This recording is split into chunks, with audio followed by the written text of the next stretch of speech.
Hello guys, welcome back to our new video. So on this video we are gonna look how we can add your birthday on your profile on Justdial app. For that, just open the Justdial app. So after opening the app, here we just need to go to the profile option on the top left corner. Just tap on the top left corner. In here we just need to go to the profile section. For that, just tap on the top left corner. We can just see our icon right there. Just tap on it.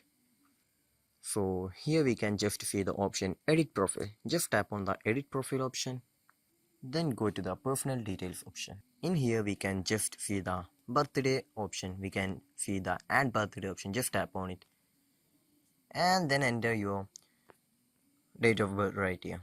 So choose whichever month, day and the year. So after entering your birthday, don't forget to tap on the next option on the bottom right corner. So this is how you're gonna add your birthday on your profile in Justdial app. So I hope this video was useful for you. So just do like, share, subscribe to our channel. Thank you and have a nice day.